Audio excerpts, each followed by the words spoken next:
여러분 한 주간 평안하셨습니까? 지금 투명 아크릴 판이 있다 보니까 제가 제 얼굴을 보면서 설교하고 있습니다. 마치 거울을 보고 있는 것 같습니다. 이 거울을 넘어야 여러분을 만날 수 있겠죠. 감사한 것은 지금 태풍 하이선이 지금 계속 이 북상 중에 있는데, 여러분 뉴스나 일기예보 보셔서 아시겠습니다만 정말 초강력 태풍이다, 이런 이제 별칭이 붙었더라고요. 하이선이 뭔가 했더니 바다의 신신자라고 하네요. 해신. 우리 미국에 있는 그 해신이 말고, 엄청난 태풍이 올라오다가 지금 경로를 틀어가지고 동해바다 쪽으로 간다고 하니 참 다행입니다. 여러분, 이렇게 이 코비드-19 팬데믹 상황도 안타깝고 지금 매주마다 올라오는 태풍도 기가 막힌데, 하나님의 은혜로 강건하시기 바랍니다. 우리 다시 한번 좌우에 인사합시다. 주님 은혜로 강건하시기 바랍니다. 주님의 은혜로 강건하시기 바랍니다. 아멘. 감사합니다. 여러분, 저희 교회는 계속해서 누가복음 말씀을 이어오고 있습니다. 누가복음, 특히 이 17장은 15장부터 시작됐던 예수님과 제자들의 대화, 또 예수님과 바리새인들의 대화, 또 예수님 앞에 있던 세리와 죄인들에게 하신 말씀, 이런 것들이 쭉 연결되어 있습니다. 그래서 우리가 그 맥락 안에서 보시는 게 좋겠고요. 또 지난주에는 부자와 거지 나사로 비유의 참뜻, 부자와 거지 나사로 비유의 참뜻이라는 제목으로 말씀을 들었습니다. 또 지난주에도 여러 성도님들께서 목사님 말씀 은혜 많이 받았습니다, 또 새롭게 배우고 깨달은 내용들이 있었습니다. 또 어떤 성도님은 말씀을 들으시고 좋은 쪽으로 궁금하셔가지고 저한테 카톡도 보내시고, 또 지난 주일 밤에 저랑 같이 이렇게 전화로 교제하시면서 또 은혜를 나누기도 했습니다. 너무너무 감사드리고, 이 어려운 때일수록 믿음으로, 말씀으로, 은혜로 새롭게 되시기를 축복합니다. 여러분, 오늘 말씀의 제목, 우리 화면에 나오면 같이 한번 보도록 하겠습니다. 오늘 말씀 제목 시작. 걸려 넘어지게 하지 말라. 한 번 더요. 시작. 걸려 넘어지게 하지 말라. 아멘. 이런 제목으로 말씀 듣겠습니다. 자, 1절 보죠. 예수께서 제자들에게 이르시되, 이제는 좀 눈치채셨죠? 예수님이 누구에게 말씀하셨나가 중요합니다. 이게 지금 바리새인들에게 하신 말씀인지, 아니면 제자들에게 하신 말씀인지, 아니면 예수님을 따라왔던 사람들에게 하신 말씀인지, 아니면 병자에게 하신 말씀인지, 이게 중요하거든요. 여러분, 지금 누구에게 하신 말씀이에요? 제자들에게 하신 말씀이에요. 예수님의 12 제자들에게, 예수님이 제자들에게 말씀하십니다. 실족해 하는 것이 없을 수는 없으나. 자, 실족해 한다가 무슨 말씀입니까? 여러분, 제가 지난주에 자전거를 타다가 부상을 당했죠. 그래서 반깁스를 하고 이 왼쪽 다리를 굽부릴 수 없는 그런 안타까운 경우가 있었습니다. 다행히 치료에 잘 집중해서 지금은 많이 좋아졌고요. 기도에 감사드리고, 여러분, 이 실족이라는 말은 발을 헛디디다, 이런 뜻이 있습니다. 그렇죠? 실족이라는 말은 넘어지다, 아니면 헛디뎌서 다치다, 이런 뜻이 있겠습니다. 이것은 한자어의 정의고, 예수님이 하신 말씀 이 실족이라는 말은 걸려 넘어지게 하다, 그런 뜻입니다. 걸려 넘어지게 하다. 그런데 이 원어는 원래 스칸달론이라는 원어인데, 원어가 뭐가 중요한지는 아니고, 여기서 말하는 실족해 하다라는 말은 덫을 이런 뜻입니다. 덫을 함정을 파다, 걸려 넘어지게 하다, 그물을 걸다, 이런 뜻입니다. 그러니까 단순히 무엇인가에 걸려 넘어지다, 이 정도 뜻이 아니고, 예수님이 지금 뭐라고 하시냐면, 얘들아, 너희 형제 자매들끼리, 믿는 사람들끼리 함정 파면 안 된다. 해보죠. 함정 파면 안 된다. 덫을 놓으면 안 된다. 여러분, 이런 뜻이 있습니다. 그러니까 이것은 어쩔 수 없이 실수로, 이런 뜻은 아니고 고의적으로, 이런 뜻이죠. 그러니까 다시 본문 보겠습니다. 예수님께서 제자들에게 말씀하십니다. 얘들아, 걸려 넘어지게 하는 것들이 있지, 그렇지? 걸려 넘어지게 하는 것들이 있다. 그런데 그 걸려 넘어지게 하는 것들을 오지 못하게 하는 건 불가능하다. 그럼에도 불구하고 걸려 넘어지게 하는 사람이 있다면 화가 있을 거다. 여러분, 이게 헬라어 원어입니다.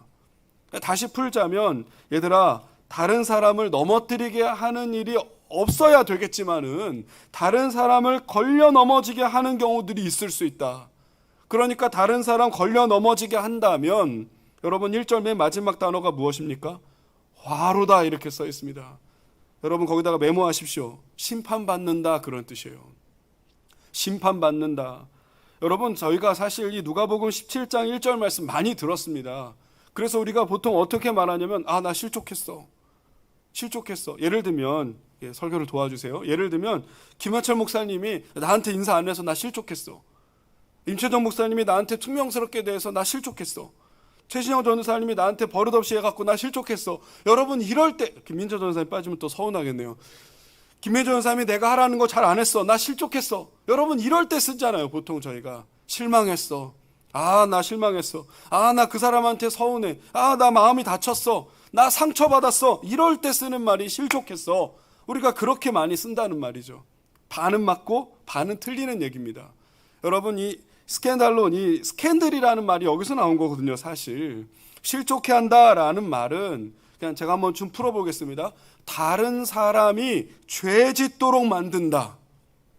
다른 사람이 죄 짓도록 만든다. 예를 들어 죄를 짓게 유혹했다든지, 아니면 다른 사람이 죄를 짓도록 방조했다든지, 이런 게 실족하게 하는 겁니다. 또 하나는 다른 사람이, 어떤 사람이 예를 들어 나 믿음 생활 잘해야지. 오늘 오신 분들만 제가 이름을 한번 얘기해보죠. 예를 들어 우리 청년 시녀철 형제가 나 이제부터 다시 믿음 생활 잘해봐야지. 그런데 저 사람이 믿음 생활을 잘하려고 마음먹었는데 그 믿음 생활을 방해하게 하는 거, 여러분, 이게 실족하게 하는 겁니다. 예를 들면 임마누엘 집사님이 나 이제 믿음 생활 잘할 거야 그랬는데 옆에 있던 어떤 사람이 괜찮아, 한두 잔은 괜찮아, 한 까치 정도는 괜찮아, 한 잔 해, 한 까치 펴. 여러분, 이렇게 유혹하게 만드는 거, 타락하게 만드는 거, 이게 실족하게 하는 겁니다.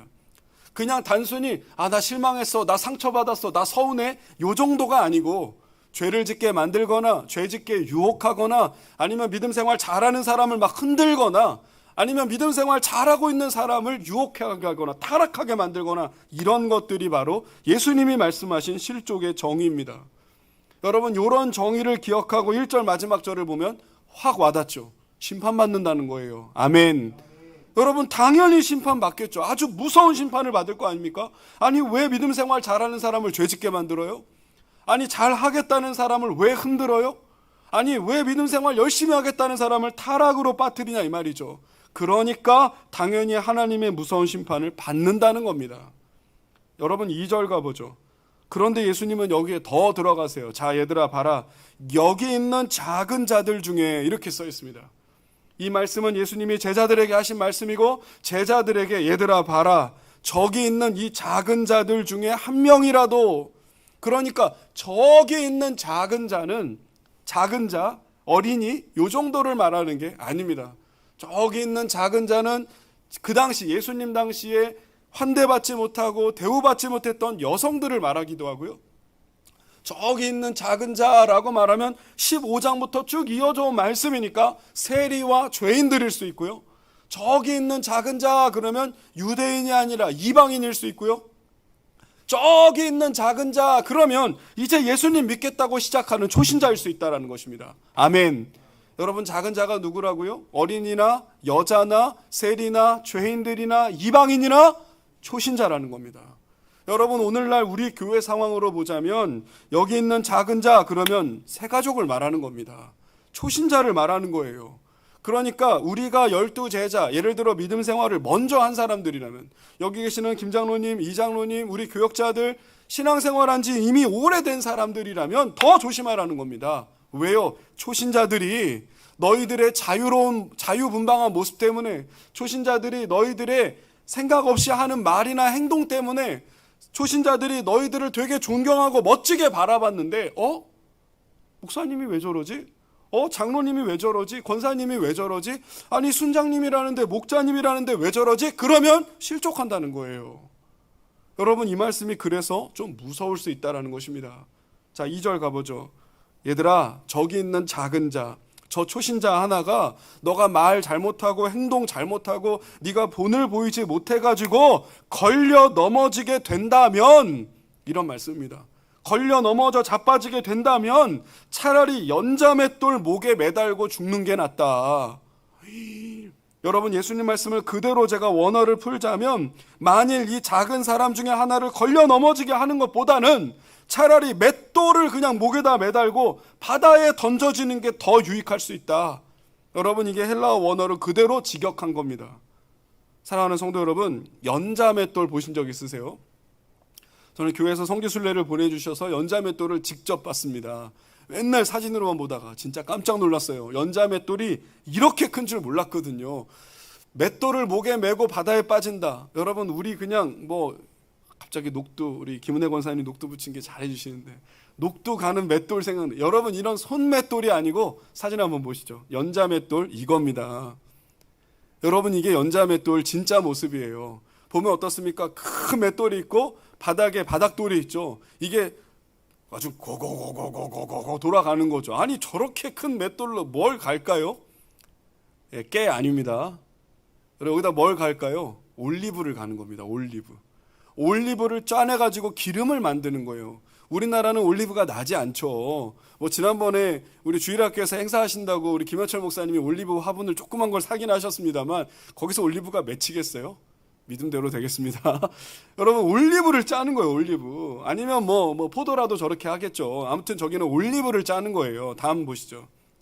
여러분, 사진이 잘 보이시죠? 올리브유를 짜는 나사렛 마을의 연자맷돌.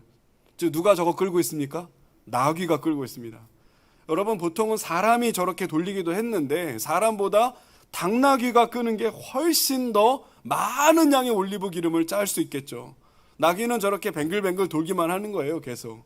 그러면 저 큰 돌이 짜고 다니는 거죠. 여러분, 저게 연자맷돌이에요. 마지막 사진 한번 보시죠. 자, 보시면 그림에 지금 저렇게 나귀가 계속 연자맷돌을 돌리면서 올리브를 짜는 겁니다. 그러면 기름이 쭉 빠지겠죠. 여러분 화면 보실 때 왼쪽 하단 한번 보십시오. 맷돌을 목에다가 메고 죽고 있는 겁니다. 예수님이 그냥 하신 말씀이 아니고 실제로 예수님 당시에 있었던 사형법입니다. 이게 극악무도한 죄를 지었거나 엄청나게 나쁜 죄를 지은 사람은 살아있는 채로 목에다가 저 맷돌을 매달아갖고 물에 빠뜨리는 것입니다. 다시 못 올라옵니다. 너무 끔찍하고 무서운 형벌이에요. 자, 이제 화면을 꺼주셔도 되겠습니다. 예수님이 그만큼 다른 사람 걸려 넘어지게 하는 죄가 이만큼 무서운 죄라는 걸 말씀하시는 거예요. 아멘. 여러분, 우리가 그러므로 이 말씀 보면서 3절 보십시오. 3절. 우리 3절 앞구절 같이 읽어보죠. 너희는 시작. 너희는 스스로 조심하라. 여기까지 시작. 너희는 스스로 조심하라. 아멘. 자, 우리 좌우에 가족들이 있거나 형제자매 친구들이 있으면 같이 합시다. 시작. 너희는 스스로 조심하라. 아멘. 여러분, 무엇을 조심하라는 말일까요? 그러니까 말 하나 할 때, 행동 하나 할 때, 뭔가를 선택하고 결정할 때, 무엇인가를 나누고 함께 할 때 조심하라는 거예요. 아멘. 여러분, 말할 때 조심합시다. 행동할 때 조심합시다. 내가 뭔가를 결정하고 일을 해 나갈 때, 특히 같이 무엇인가를 할 때 조심해야 할 줄로 믿습니다. 왜 그렇습니까? 작은 자들이 있기 때문이에요. 어떤 자들이요? 작은 자들이요. 여러분, 이 어린이, 작은 자를 그냥 한자 그대로 소자라고 번역한다면 어린이에게는 특징이 있죠. 어떤 특징이요? 약합니다. 여러분, 애들이 목소리는 크고 활동 반경은 넓고 뭔가를 막 하는 것 같아도 사실은 약해요. 아는 것이 부족하고요. 힘이 약하고요. 혼자 할 수 없고요. 항상 연약하고 흔들리는 특징이 있어요. 작은 자가 말이죠. 여러분, 마찬가지입니다. 오늘날에도 마찬가지예요. 초신자들, 이제 믿음 생활 시작하신 분들 다 마찬가지입니다. 여러분, 이단이나 사이비의 공격에 노출되어 있어요. 초신자들은요. 여러분, 그리고 이렇게 온라인으로 예배를 드립니다. 본당에 오지 않고 각 가정에서 예배 드립니다. 아니, 그러면 정말 믿음 생활을 잘 해보겠다고 마음먹은 초신자들 빼고 그냥 세계 평화를 위해서, 가정의 평화를 위해서 교회 오셨던 분들이 저나 여러분처럼 이렇게 화면 앞에 예쁘고 바르게 앉아서 예배 드리겠습니까? 아니, 이번 주는 그냥 패스 이러면서 넘어가지 않겠냐는 거예요. 여러분, 믿음이 자라지를 않고 여러분 갖고 있는 결심이나 결단이 연약하니까 계속 흔들리고 위태하고 위험한 상황에 빠지지 않겠냐는 겁니다. 여러분, 작은 자는 연약한 사람을 말하는 거예요. 그러므로 사랑하는 여러분, 말이나 행동이나 주의합시다. 자, 우리 가슴에 손을 얹고 같이 하겠습니다. 말에나 행동에 주의하자. 말에나 행동에 주의하자. 아멘. 여러분, 제가 아까 고의로라고 말씀드렸지만 우리가 사람이 살아있고, 그죠? 우리 이 육체의 본성이 남아있기 때문에 사람과 사람이 있는 곳에서는 실수가 있을 수 있는 법이죠. 사람과 사람이 대화를 하다 보면 오해가 있을 수 있는 법이죠. 사람과 사람이 대화를 하다 보면 갈등이 생길 수 있는 겁니다. 인정이 되시면 아멘 해보시죠. 그럴 수 있잖아요. 제가 많이 그동안 얘기했던 유행어 중에 하나죠. 제가 만든 유행어. 같이 해보실까요? 그럴 수 있어요. 그럴 수 있어요. 여러분, 그럴 수 있어요. 배고프면 옆에 있는 남편들 뭐라 하지 마세요. 배고프면 예민할 수 있어요. 여러분, 아이가 학교 가서 좀 힘들고 학원 가서 지치면 집에 와서 그럴 수 있습니다. 여러분, 와이프가 집에서 살림하고 생활하다 보면 그럴 수 있습니다. 여러분, 와이프도 맞벌이하고 직장에서 퇴근하면 힘들어서 그럴 수 있습니다. 그러니까 그럴 수 있다라고 생각하면 화도 좀 누그리게 되고 그럴 수 있다라고 생각하면 좀 딱하게 보기도 하는데, 문제는 뭐죠? 이기적인 내가 문제. 자꾸 나 먼저 생각하고 나를 위해서만 살다 보니까 내가 지금까지 한 게 얼마나 많은데, 내가 당신에게 얼마나 많이 해줬는데, 아빠가 얼마나 내 집안을 위해서 고생했는데, 엄마는 나는 내 존재를 다 말살하고 내가 가정만을 위해 헌신했는데 나한테 어떻게 이럴 수 있냐. 사람은 이기적이기 때문에 여러분, 자기중심이 되면 역설적으로 상처를 주기 쉬워요. 다시 한번요. 여러분, 자기중심이 되면 역설적으로 상처를 주기 쉽단 말이죠. 그런데 우리가 의도하지 않았어도 실수로도 이렇게 실족하게 하는 일이 있을 수 있다. 내가 계획하고 치밀하게 뭘 노리지 않아도 내가 한 말, 내가 한 행동, 내가 했던 어떤 것 때문에 다른 사람이 상처받을 수 있다는 거예요. 아멘이 되시죠? 여러분, 이 말씀은 나에게 주시는 말씀입니다. 아멘이죠? 여러분, 이 말씀은 누구한테요? 나에게 주시는. 그래서 3절 보십시오. 그러니까 너희는 어떻게 하라고요? 스스로 조심하라. 여러분, 네모박스를 치시기 바랍니다. 그러니까 너희는 스스로 조심해라. 너의 말로 인해, 너의 행동으로 인해 다른 사람이 걸려 넘어질 수 있으니까 조심하라는 거예요. 하나님께서 사랑하는 성도 여러분, 제가 조금 있다가 결론을 내겠습니다만, 교회는 모름지기 가장 중요한 가치가 몇 개 있습니다. 가장 중요한 가치, 첫 번째가 뭐예요? 사랑이에요, 사랑. 여러분, 교회의 가장 중요한 가치는 사랑입니다. 여기에 반론을 제시할 사람이 누가 있습니까? 만약에 어떤 사람이 아닙니다, 목사님, 교회에서 가장 중요한 건 봉사하는 거예요. 틀렸습니다. 아무리 똑똑한 척 얘기해도 틀렸습니다. 아닙니다, 목사님, 교회는 모름지기 세상을 바꾸는 겁니다. 틀렸습니다. 여러분, 교회의 제일 가치는 사랑입니다. 요한복음 13장에 예수님은 계속 말씀하셨어요. 내가 너희를 사랑한 것 같이 너희도 서로 사랑해라.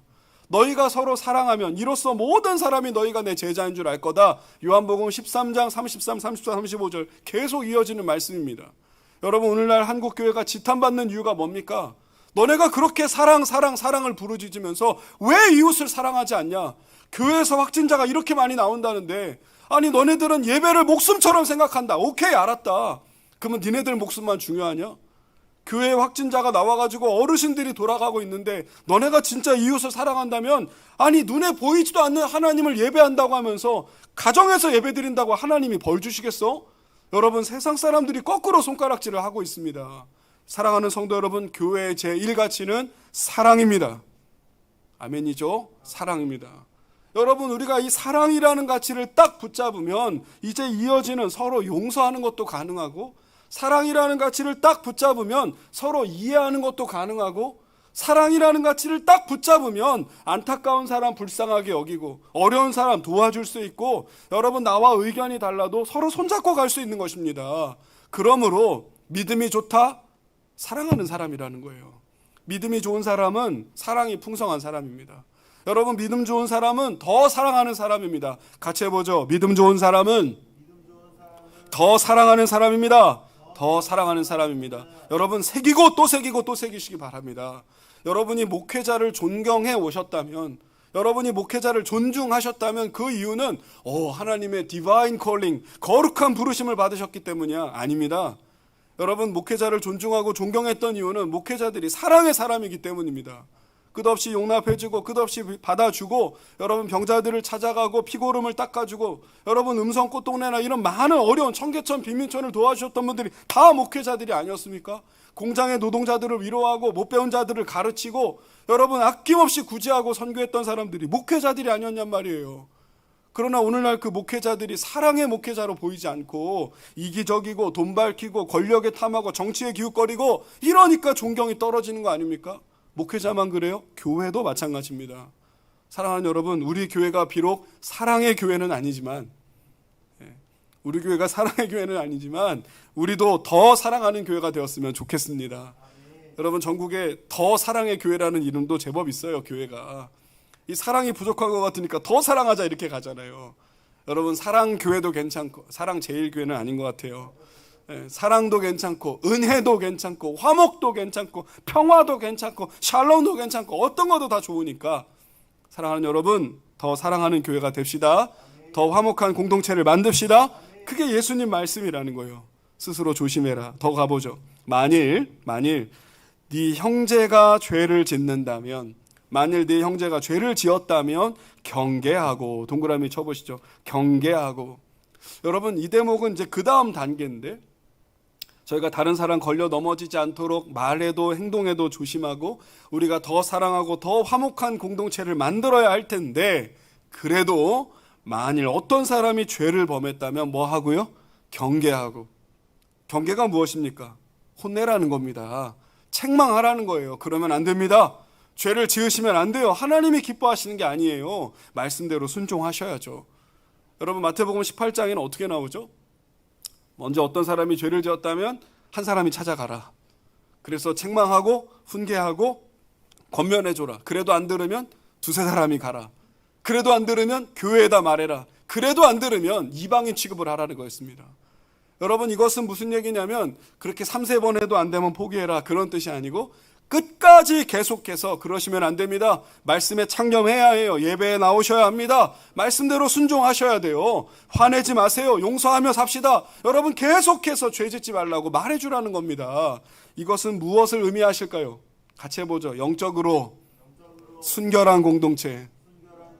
여러분, 이것도 중요하다라는 거예요.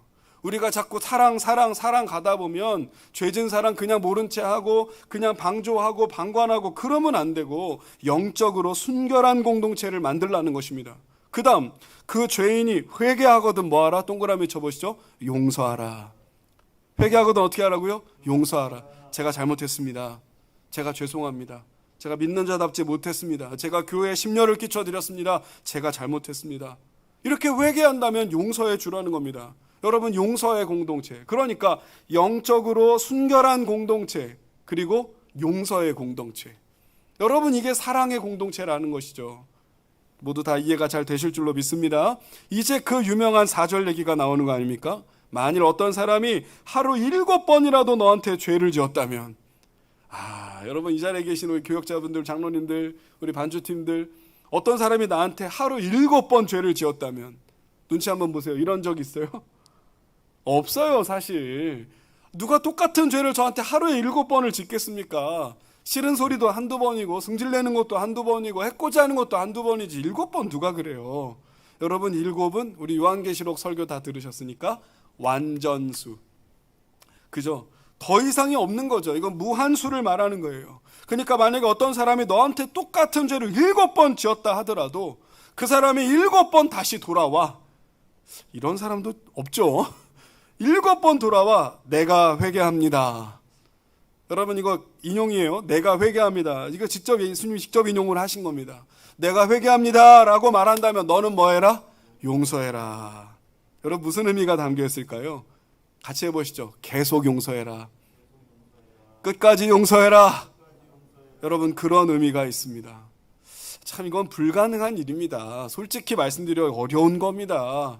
그러나 예수님이 말씀하셨으니까 우리는 받아들일 뿐이죠. 저는 이 말씀을 어떻게 여러분께 해석해 드리고 싶냐면 항상 용서할 마음을 가져라. 이렇게 좀 번역해 드리고 싶습니다. 항상 용서할 마음을 갖자. 같이 해보시죠. 시작. 항상 용서할 마음을 갖자. 여러분, 정직하게 말씀드립니다. 어려운 겁니다. 제가 보기엔 신앙생활하면서 가장 어려운 게 용서 같아요. 이 얘기를 여러 번 드린 바 있어요. 여러분, 용서는 사람이 할 수 있는 게 아니에요. 왜냐하면 나도 예수님께 용서를 받았기 때문이죠. 나도 예수님의 십자가 피로 용서를 받았기 때문이죠. 할렐루야.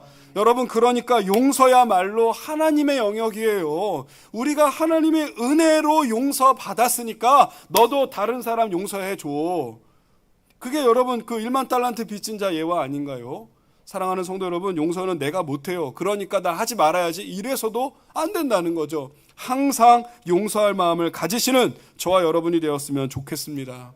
어떤 사람이 그랬다면서요. 제가 이 출처를 찾았어야 되는데 이 세상에서 가장 먼 거리가 있대요. 가장 먼 거리. 어디부터 어디요? 머리부터 가슴까지래요. 아주 유명한 얘기예요. 이 세상에서 제일 먼 거리는 오른쪽 눈부터 왼쪽 눈까지, 오른쪽 귀에서 왼쪽 귀까지가 아니고 가장 먼 거리는 머리부터 가슴까지래요. 여러분, 머리로는 용서해야 되겠다라는 게 되는데 가슴으로 용서가 잘 안 되죠. 그래서 예를 들어 임채정 목사님 제가 용서합니다. 무슨 에피소드가 있는 건 아니에요. 임채정 목사님 제가 용서합니다. 그럼 이 목사님이 목사님 고맙습니다. 감사합니다. 그러겠죠. 근데 내일 아침 일어나니까 또 용서가 안 돼요. 그럼 어떻게 해야 되죠? 또 용서합니다. 몇 번이요? 7번. 정확하게는 70번씩 7번. 자, 이 얘기는 무슨 얘기일까요? 일전에 제가 김지찬 목사님 저희 교회도 오셨잖아요. 우리 김지찬 교수님 설교를 들어보니까 70번씩 7번이라는 얘기는 한 걸음씩 용서하며 가라 이런 얘기라고 하시더라고요. 용서하고 또 용서하고 용서하고 또 용서하다 보면 70번씩 7번까지 간대요. 이것도 참 멋진 비유시다라고 제가 박수를 쳤습니다. 사랑하는 성도 여러분, 용서는 어렵습니다. 그러나 하나님의 은혜를 받으면 받을수록 더 용서할 수 있습니다. 여러분, 이건 거의 진리입니다. 예수님이 하신 말씀이 그런 것 같아요. 은혜를 받으면 받을수록 더 많이 용서할 수 있습니다. 여러분, 하나님의 사랑을 경험하면 경험할수록 우리는 진정한 용서로 나아갈 수 있다는 사실을 믿으시기 바랍니다. 사랑하는 여러분, 오늘 이 말씀은 용서에 대한 교훈이 아니에요. 저희가 이 구절만 딱 띄워오니까 또 용서 나왔네? 그렇게 생각하시는데 그 얘기 아닙니다. 자, 5절 가보겠습니다. 사도들이, 아니 갑자기 사도들이 등판을 하네요. 예수님이 1절에 누구한테 하신 말씀이죠? 제자들에게. 여기서 말하는 사도들은 메모하셔요. 헷갈리면 안 되니까 12제자들을 말하는 거예요. 예수님을 따라왔던 수많은 제자들도 있지만 그 중에서 12명을 말하는 겁니다. 사도들은.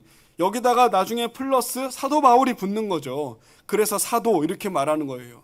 여러분, 오늘날은 사도가 없습니다. 오늘날은 사도가 없어요. 사도는 예수님의 공생의 사역을 함께하고 예수님의 십자가 죽으심과 부활과 승천을 경험한 사람, 예수님이 친히 선발한 사람들만 사도예요. 어퍼슬, 보내심을 받았다라는 뜻이거든요. 여기서 말하는 사도는 12제자들만 말씀하는 거예요. 자, 5절입니다. 12제자들이, 마지막까지 주목해서 보세요. 거의 다 왔습니다. 12제자들이 주님께 질문합니다.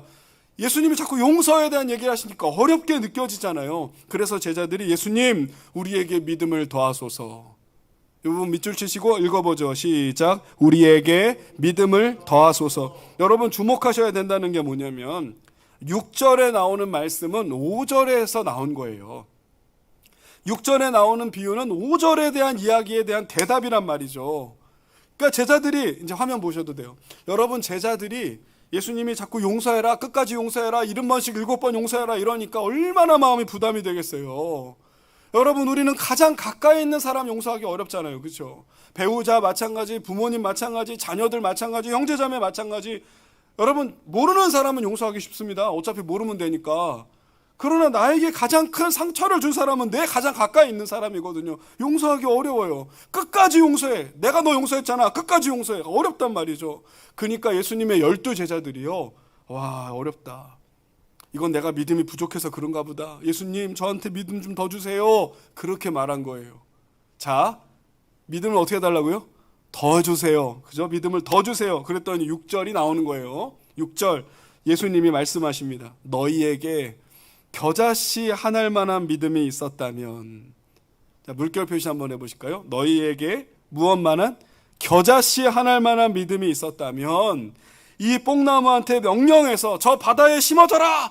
그래도 이 뽕나무는 심어졌을 거다라는 얘기를 하는 거예요. 여러분, 제가 더 뭐랄까요, 좀 다이렉트리하게 말씀드립니다. 6절 말씀을 많이들 오해하세요. 많이 오해하세요. 그래서 들으셔야 된다는 거예요. 이 말이 왜 나왔냐면 성경 보십시오. 12제자들이 예수님 괄호 열고 저희가 명색이 사도들인데, 지금 괄호 열고요. 제가 번역해 드리는 거예요. 저희가 명색이 사도들인데 저희에게 있는 믿음으로도 어림없습니다. 그러니까 믿음을 플러스 해주세요. 뭐 해주세요? 플러스 해주세요. 프로스테스, 원어가 그래요. 프로스테스라는 단어가 써있거든요. 저 아이들한테 있는 믿음보다 조금 더 플러스 해주세요. 이렇게 부탁한 거예요. 그러니까 6절에 예수님 뭐라 그러냐면, 뭐라고? 믿음을 플러스 해달라고?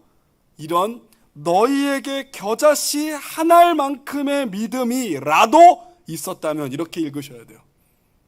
너희에게 겨자씨 한 알만한 믿음이라도 있었다면 엄청난 기적이 일어났을 거야. 괄호 열고 믿음이 없다는 겁니다. 너희들에게는 겨자씨 한 알만한 믿음도 없다는 겁니다. 여러분, 이 말씀을 우리가 보통 어떻게 오해합니까? 여러분, 겨자씨만한 믿음이라도 있다면 기적이 일어납니다. 반은 맞고 반은 틀립니다.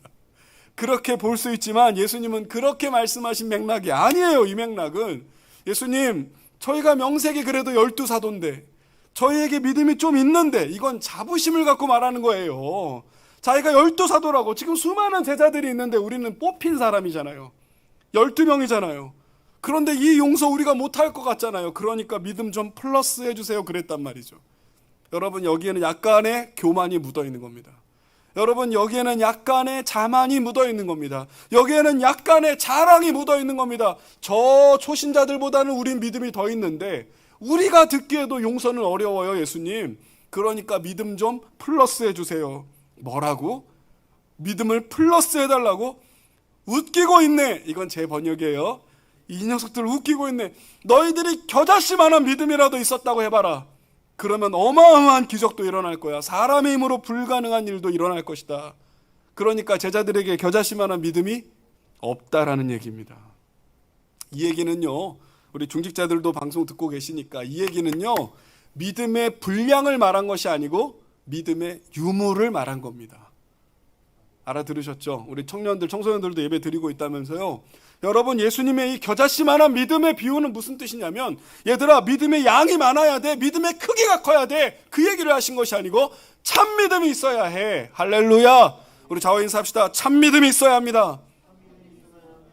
여러분, 참기름이 아니고 참 믿음이 있어야 된다. 참 믿음, 진짜 믿음이 있어야 된다는 거예요. 여러분, 우리가 얼마나 많은 착각을 해봤습니까? 안타깝습니다만 다시 한국교회 얘기를 해보죠.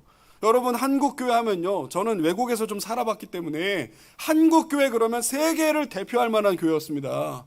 여러분, 지금도 10대 교회 중에 몇 개가 우리나라에 있어요. 세계 10대 교회 중에. 여러분, 여의도 순복음교회는 그 숫자를 가늠할 수 없을 만큼 어마어마하게 큰 교회입니다. 여러분, 세계의 많은 사람들이 한국교회 믿음 좋은 교회인 줄 알았어요. 여러분, 우리나라에도 많은 사람들이 교회가 이렇게 많으니까 뭔가 대단한 일이 있을 줄 알았습니다. 그러나 여러분, 겨자씨만한 믿음은커녕 진짜 믿음이 없는 교회가 얼마나 많으냔 말이에요. 여러분, 예수님이 말씀하신 참 믿음은 뭘까요? 살아있는 믿음을 말하는 겁니다.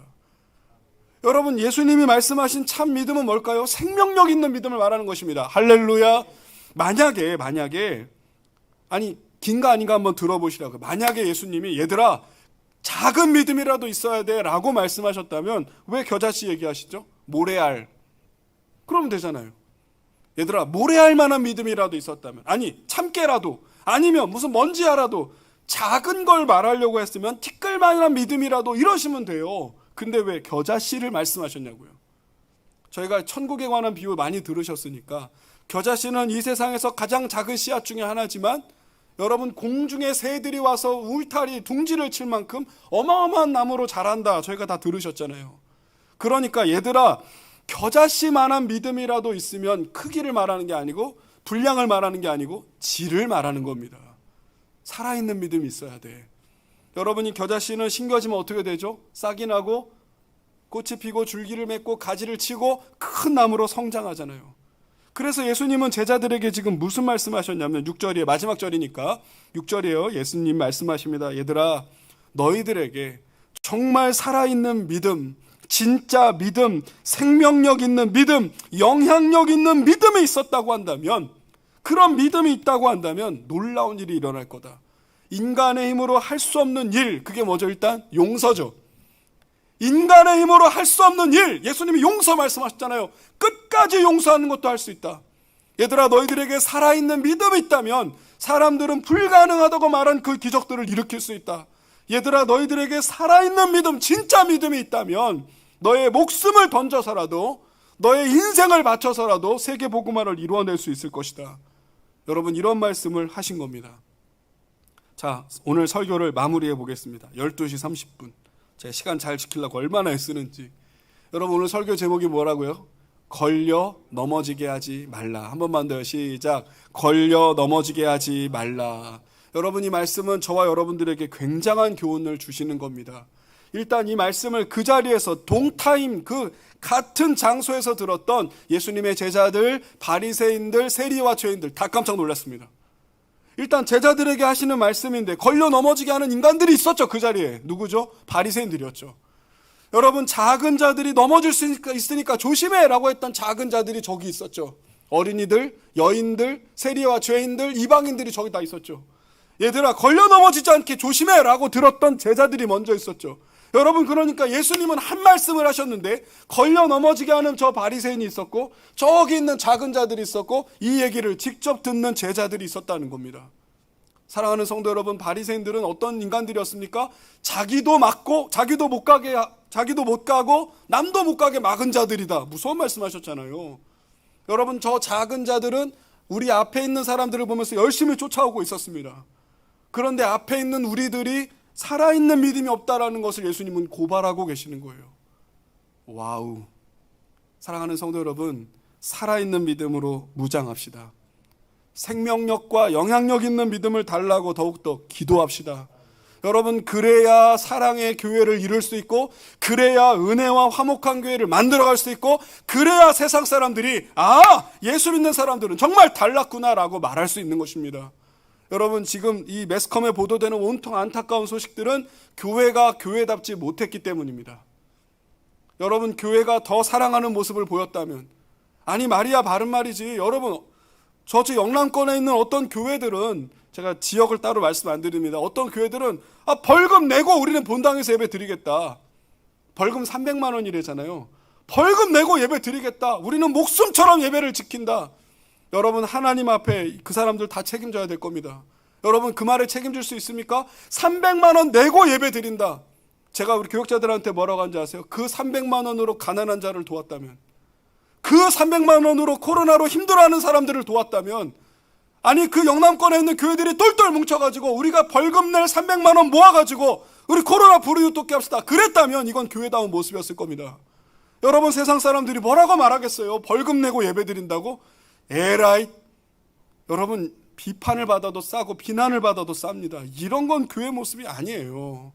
여러분, 저도 이 아크릴판에서 예배 드리니까 지금 제가 죄송해요, 무슨 면회를 온 건지, 여러분이 저한테 면회를 온 건지, 이 소리가 이 안에서 울리고 말이죠. 제 침방울이 이제 아크릴판에 묻는 게 보이네요. 아니, 왜 이런 시대를 우리가 살고 있냔 말이죠. 빨리 멈춰야죠. 빨리 끝내야죠. 사랑하는 성도 여러분, 나는 예수 믿는 사람입니다. 우리 가슴에 손을 얹고 같이 합시다. 나는 예수 믿는 사람입니다. 나는 사랑의 사람입니다. 한 번 더요. 나는 용서의 사람입니다. 나는 용서의 사람. 자, 마지막입니다. 나는 화평의 사람입니다. 나는 화평의 사람입니다. 아멘. 여러분, 오늘 말씀 이렇게 저희에게 교훈하고 계시는 겁니다. 걸려 넘어지게 하는 사람이 돼서는 안 된다. 말할 때 조심해. 행동할 때 조심해. 언제나 덕을 세우는 사람이 되어야지. 그게 로마서 14장 19절 말씀이에요. 언제나 말에나 행실에나 화평을 도모하고 덕을 세우는 사람으로 살아라. 그 로마서 14장 19절 말씀이란 말이죠. 내가 굳이 제가 안수 집사예요, 제가 권사입니다, 제가 어디 교회 장로예요, 그렇게 말 안 해도 말하는 거 보니까 권사님 같고, 행동하는 거 보니까 장로님 같고, 일하는 거 보니까 교회 집사님 같고, 인사하는 거 보니까 말이죠, 교회 다니는 사람 같고. 아멘. 이렇게 말에나 행실에서나 화평이나 덕이 나와야 이게 사람들이 뭐 박수를 치든 칭찬을 하든 예수를 믿든 하든 할 거 아니겠습니까? 오늘 예수님 말씀의 결론이 이겁니다. 다른 사람 걸려 넘어지게 하면 안 된다. 그러다 하나님의 무서운 심판 받을 거야. 그렇다고 무조건 모른 채 해서도 안 돼. 죄진 사람 있으면 경계해.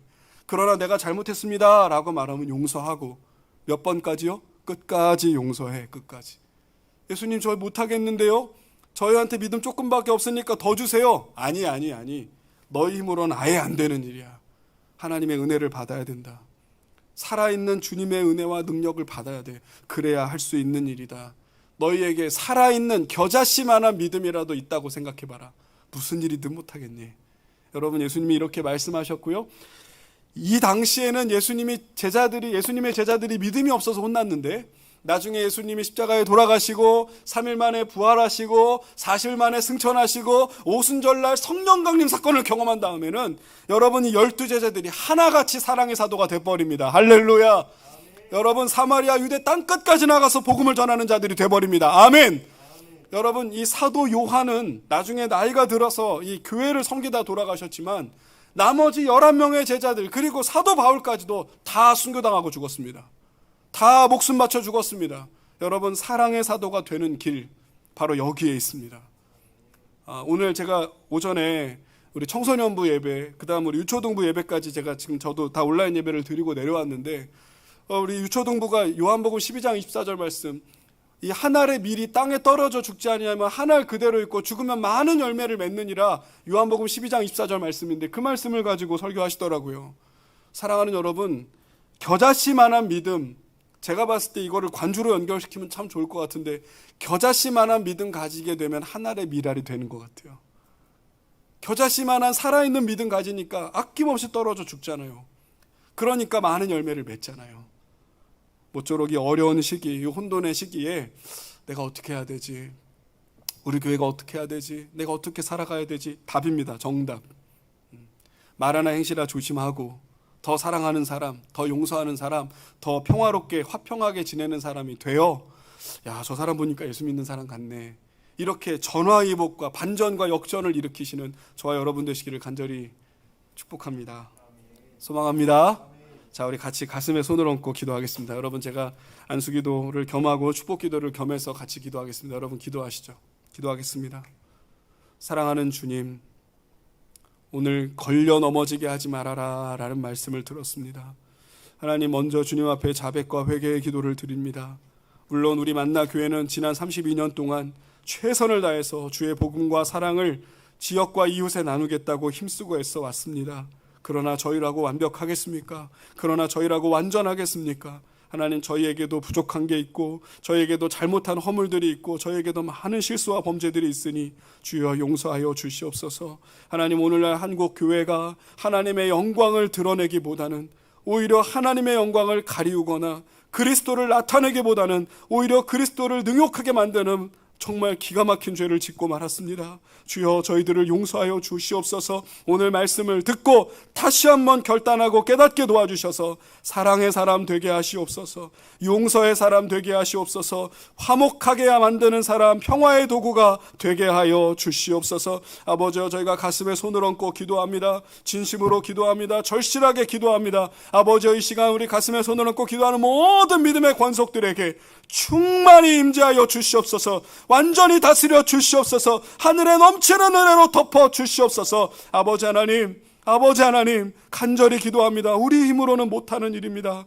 은혜를 주시옵소서. 넘치는 사랑으로 저희들을 압도하여 주시옵소서. 그래서 말에나 행실에나 행동에나 조심하고 주의하는 사람들이 되게 하시고, 우리 모든 만나의 식구들이 정말 예수님을 전하는 사람, 사랑을 나타내는 사람, 예수님의 은혜를 흘려보내는 사람으로 살아갈 수 있도록 주여 붙들어 주시옵소서. 저희가 가정에서, 처소에서, 직장에서, 일터에서 예배드리고 있습니다. 그곳을 우리로 말미암아 변화되게 하시고, 가정이 달라지게 하시고, 일터가 바뀌게 도와주시고, 아버지여, 이 어려움의 시기를 믿음으로 잘 돌파함으로 말미암아 모두가 은혜의 사람, 변화의 사람, 생명의 사람 되게 하여 주시옵소서. 예수님의 이름으로 간구하며 기도하옵나이다.